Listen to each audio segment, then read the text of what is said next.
महाराष्ट्रातल्या अनेक राजकीय नेत्यांकडे आज लाडक्या गणरायाचं आगमन झालं आणि अकोल्यात आमदार अमोल मिटकरी यांच्या घरी आज गणपतीचं मोठ्या वाजत गाजत आगमन झालं. आपल्यासोबत आमदार अमोल मिटकरी आहे. तुमचं साकडं जे असतं दरवर्षी त्या हेडलाईन होतात, यावर्षी काय गणपतीला काय साकडं घातलं?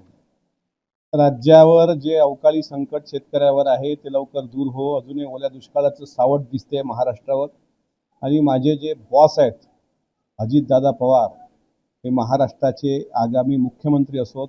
हे माझं पांडुरंगाला मी पंढरपूरला जातो त्यावेळेस साकडं असतं आणि गणरायाचं आगमन घरी झाल्यानंतरही गणरायाला ते साकडं असतं. ठीक आहे, मागच्या काळात काही सत्तांतरं झाली, काही गोष्टी राहिल्या, पण अर्थातच त्याकरता सर्व राष्ट्रवादीच्या प्रत्येक कार्यकर्त्यांनी स्थानिक स्वराज्य संस्थेमध्ये पण मेहनत घेणं महत्त्वाचं आहे. आणि आगामी विधानसभेमध्ये जर अमेंडमेंट कायद्यात झाली आणि बायफर्केशन झालं आणि जास्तीत जास्त उमेदवार आमच्या पक्षाचे निवडून येणार अशी स्थिती आहे. त्यामुळे आगामी काळात राज्याचं नेतृत्व आदरणीय अजितदादा यांनी करावं, हेच गणराया चरणी आम्ही साकडं घातलेलं आहे. म्हणजे अजितदादांनी 29च्या आधी नेतृत्व करावं की 29 नंतर करावं, थोडंसं स्पष्ट तर काय, मला तर वाटतं आता लवकरात लवकर जरी घडामोड झाली तर हरकत नाही, जितक्या शक्य तितक्या लवकर.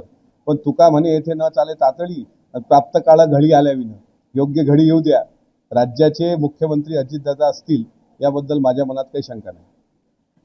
तुमच्या बिग बॉस मध्ये जाण्याच्या चर्चा सुरू आहे, पण मात्र तुमचे बिग बॉस महाराष्ट्राचे राजकीय बिग बॉस झाले पाहिजे असं तुम्ही म्हणता आहात. मग आताचे सध्याचे जे बिग बॉस आहेत देवेंद्र फडणवीस यांचं हे कुठं जातील? मग असं आहे की दोन्ही बिग बॉसच आहेत. देवेंद्रजी पण महाराष्ट्राचे बिग बॉस आहेत. त्यांनी देशाचं नेतृत्व करावं, त्यांच्यामध्ये ती देशाच्या नेतृत्वाची पण त्यांच्यात क्षमता आहे. आणि राज्याचं खणकर नेतृत्व अजितदादांनी महाराष्ट्राचं नेतृत्व करावं.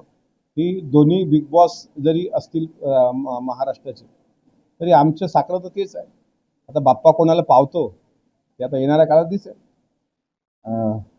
तुम्ही फडणवीस साहेबांना देशाचं नेतृत्व म्हणलंय, म्हणजे ज्या चर्चा सुरू आहे की 75 पूर्ण झाल्यानंतर भाजपमध्ये त्या नेत्यांना रिटायर केलं जातं, मोदींच्या पार्श्वभूमीवर तुम्ही बोलतात का? असं आहे की शेवटी त्यांचा तो अंतर्गत प्रश्न असतो त्या पक्षाचा, पण दिल्लीचं नेतृत्व करण्याची क्षमता त्यांच्यात आहे असं मी बोललोय. त्याच्यामुळं महाराष्ट्रातलं एखादं असं नेतृत्व ज्याच्याकडं क्षमता असेल तर नक्कीच कोणालाही आवडेल. आणि शेवटी मराठी माणूस आहे, मराठी माणसाला दिल्लीच्या तख्तावर आसीन व्हायला कोणाला आवडणार नाही. आणि शेवटी भारतीय जनता पार्टीमध्ये एक प्रोटोकॉल असतो. अटलजी नंतर ती धुरा अनेकांनी सांभाळली. आता मोदीजी आहेत, ते सक्षम प्रधानमंत्री आहेत. पण जर असं काही असेल की 75+ झालेत आणि आता प्रधानमंत्री पदाला पर्याय हवा आहे, तर मला असं वाटतं की महाराष्ट्राच्या या मराठी माणसानं दिल्लीचे ही तख्त राखीत कसं नेतृत्व करावं.